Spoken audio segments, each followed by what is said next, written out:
Thank you for watching CTR TV. I'm Christy Olds with your Capital Conversation today, and joining us is State Representative Jeff Currey, who represents East Hartford, Manchester, and a little bit of South Windsor, from what I'm told. That is correct. Just a small part of it.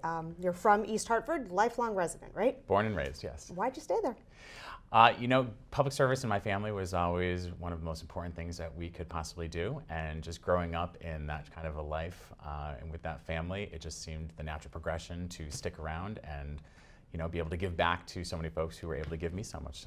Now you're in your third term right now, right? I am, yes. So still relatively new to the Capitol, yep. But you're already a deputy majority leader. Correct. So you rose pretty quickly. I did. In my sophomore term, I was given the role as deputy majority leader, and coincidentally enough, that hadn't been done with a sophomore in about 20 years, and the last sophomore who received that was actually my mother when she was a state representative.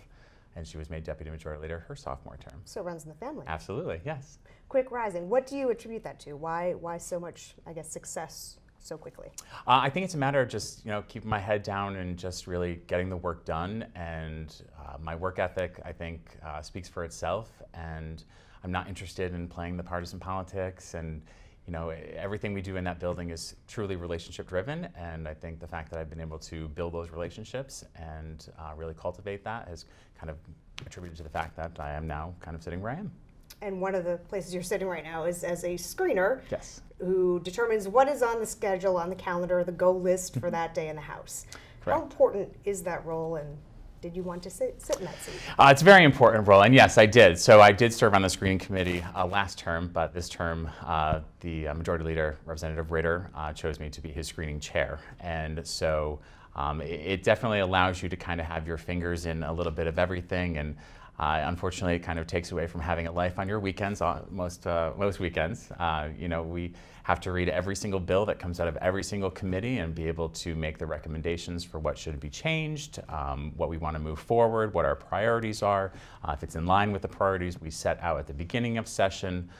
So it's given me the ability also to kind of build upon those relationships, especially on the other side, and working with folks such as Representative Candelora, who is my counterpart on the Republican side, and just being able to kind of build those relationships and those dialogues, I think is going to really help move all legislation this year through the House. Having to read, I think you said 500 bills thus far.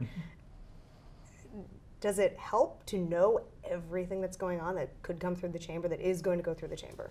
Yes, it does. It's a blessing and a curse all at the same time, because you have to make sure that you're able to answer the quick questions of any members who are going to come to, because we truly can't expect all of our members to know everything that comes out of every committee, and so you kind of have to act also as that point person. So when they come to you and say, what am I about to vote on, you can provide them with that context and where it started, where it is now, and kind of get them and gauge their comfort level so that they're able to make an educated decision when they're hitting their button. You are very involved in the crumbling foundation issue yes. throughout your several terms. The Captive Insurance Fund started accepting applications and processing claims and doing that earlier this year. How do you see it going so far, and would you make any changes? Yeah, we have had a fantastic rollout with this process. People like to joke and say state government is one of the slowest moving things out there, and the fact that we were able to get this up and running in the short amount of time is monumental. And just that we were able to hand this off to Mr. McGlaris and the folks over at CIFSIC to create this from essentially nothing to where we are today, where we are actually lifting houses and putting people's security and safety at the forefront of what we're doing. As far as any sort of changes, I think we just need to continue on the path that we're on right now. I think because we are so early on in the process, we're still working out some of the kinks as far as eligibility guidelines and the reimbursement rates for some of the projects that we're doing. I think we will continue to have a conversation around those and allow the process to remain fluid. Well, it is a problem that is not going away. Correct. Yes, this is a generational issue. Absolutely will be, and something that will be going on far after, long after I'm out of the legislature, likely. Do you think initially it was just the northeastern corner of the state that knew about this, and do you think your colleagues and people across the state are becoming more aware of what the crumbling foundation issue is and the impact it could have, and why everybody should be involved or at least be aware of it? Yeah, absolutely. And I think that was incumbent upon us, those of us living in the impacted areas, is that we had to do that education piece for the members who don't live in the northeast part of Connecticut.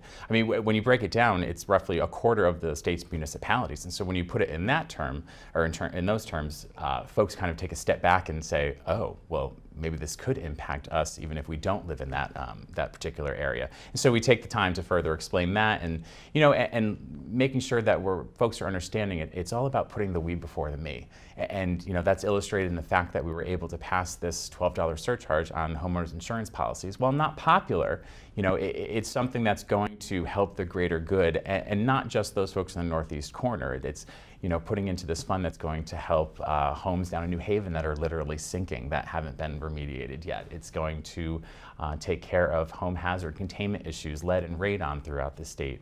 So it's more than just the Kremling Foundation issue, but the education piece, as you noted, has been a huge part of that. Well, let's switch over to education, because it's another committee that you're on, another Yes. issue you're very involved in, and pushing reforms and education opportunities for everyone. Why is that such a priority for you?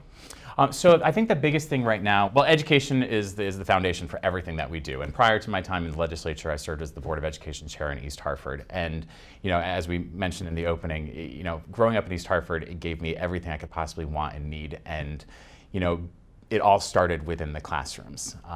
And if we're able to support those classrooms, that goes well beyond just the kids. That goes to the community at large, that goes to the state at large, and the recognition that we see and why people are moving to Connecticut because of those schools.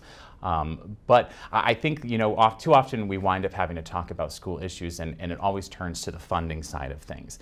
It all comes down to money. And I've been a huge proponent of something that I like to call fair funding for all, and that we should be funding all of our schools equally, regardless of whether you're a traditional neighborhood, a charter, a magnet, because each and every year in the legislature in these sessions, each group is fighting against one another. And until we get away from that, we're never going to be able to talk about what's going on in the classroom and how we can truly reform those things so that we're providing that high quality learning experience for every child every day. It is a major battle. It is. It is. It's an uphill battle, but it's one worth fighting. And we're getting people on board slowly but surely. And I'm hoping to convene a small group of folks after this legislative session to really start pushing on this unified funding stream, so we can kind of get over that hump and start really focusing on truly what's going on in those classrooms. Looking at the other end of education, one thing that has been talked about a lot recently is student loan forgiveness for college students, because that is one of the major problems when they come out of college and they have this massive amount of debt. It's a huge burden for them, often prevents them from buying a house or settling down.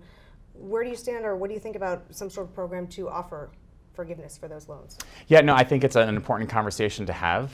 You go to school and you're making an investment in your own life, only to have to be paying back that investment for 20, 30, 40, 60 years. It used to be 10. Right, exactly. And that is, you're immediately disadvantaging somebody to want to be able to better themselves and buy that first home and start that family, because they're always too concerned about having to be able to pay that bill. So no, I think it's an important conversation that we're having to see what we can do for folks. The Connecticut Realtors Association has brought up a first-time homebuyer savings account. It's a bill that's being considered, being talked about. It would allow people to put some money away, tax incentives to not do that. Do you see that as a way to maybe help grow the real estate economy, grow the home buying in Connecticut? Is something that's possibly feasible? Yeah, no, absolutely. I think any proposals that we can get to come forward that are going to put people in a better position where they can make that investment, and typically their largest investment that they're ever going to make in their lifetime, and going to be truly the foundation for everything that grows thereafter. So yes, no, I think it's an important piece to putting people on solid ground. Let's talk about the budget a little bit. The governor put out his budget in February. It included several proposals. One of them was sales tax on services, which would include real estate commissions, expanded the seller's conveyance tax. That was his proposal. The legislature is going to come out with theirs and see where they stand. Of those taxes, I mean, there's obviously talk about revenue and the tax side of it. Of those taxes, what do you see as real possibilities of moving forward? Obviously, we're still in the negotiation stage and everyone's putting out their proposals. but something has to get you to the finish line. Correct, and hopefully that something happens sooner than later. And you caught me on the right day, because actually I'm heading back to the Capitol shortly, and we received our budget this morning to vote out in appropriations. So we'll have a spending package voted out by the end of today, and the Finance Committee is going to follow tomorrow with their revenue side of things. And what I like to remind folks is that this is, again, just another step in a very lengthy process of negotiation. So what you see happen today and tomorrow is not the end-all, be-all. But you know, I think because we have to be able to prioritize where our spending habits are occurring, you know, that essentially is going to mean that we're going to have to look at additional revenue. Do I think some of what the governor put out there is unattainable? Absolutely. But again, he has to also have a starting point. So I know that our committee chairs are working closely with our leadership and with the governor's administration to see what we can and can't do. And ultimately it comes down, can we get the votes to pass something out of both the House and the Senate, and something that the governor is willing to sign. So it's an ongoing conversation to see where we can get. You mentioned prioritizing spending habits, and that's what you have to do on appropriations, correct? Correct. How difficult is that process? It's quite difficult. We break it off into a whole bunch of different subcommittees, and we meet face-to-face with agency heads on a number of occasions prior to sitting down today and seeing what the final as of right now budget is. But you know, everybody has a different priority when they walk into this building, and that's kind of matching what their backgrounds are, as everyone comes in with different strengths. And so it's a balancing act for leadership to be able to try and work everybody's priorities into that final piece. But again, it's an ongoing conversation that we hope to have wrapped up in the next couple of weeks. By the beginning of June? Well, definitely by the beginning of June, yes. Are you optimistic that we will get it done, but you'll have a budget by the beginning of June? I am, yes, I am. That would be a good thing? Absolutely. We do tend to go into special session. Yes, we don't want a repeat of this going on until September, October, like we did a couple of years ago. Okay. Let's talk outside the Capitol a little bit. Yeah. You're involved with music, you're involved with theater. Yep. Where did that start? Why do you continue with it? What does it kind of do for you? So it actually started, and I don't consider myself to be a religious person at this point, but it actually started in church, in that every Sunday I sat in about the third pew back and would sing along with the priest during Mass when no one else would be singing. And so my parents realized at a very young age that music was definitely a passion of mine. And I was fortunate enough to have some really great music educators growing up who immersed me in both theater and in dance. And I then went on to college and actually went to school for theater. And you know, what I do now is I call it just a different kind of theater. But I do still sing with the Hartford Gay Men's Chorus. We're actually performing next weekend over at the theater at the Wadsworth Athenaeum.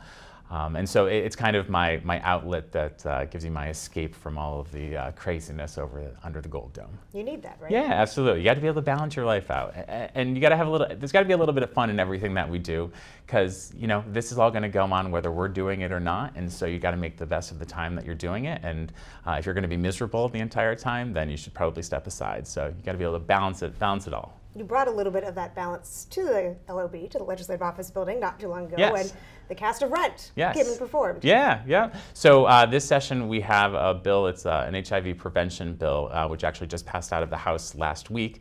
And with the cast of Rent in town, we thought it was a great mix to see about getting some attention on the bill itself. And so we worked behind the scenes with the Bushnell, and they agreed to come over, and they performed Season of Love up on the second floor atrium. And I mean, you looked around, there were hundreds of people in that building, and the response we received from folks on that was completely overwhelming. And it was unfortunate that we woke up that morning and or discovered the news of the passing of Representative Santiago out of Bridgeport.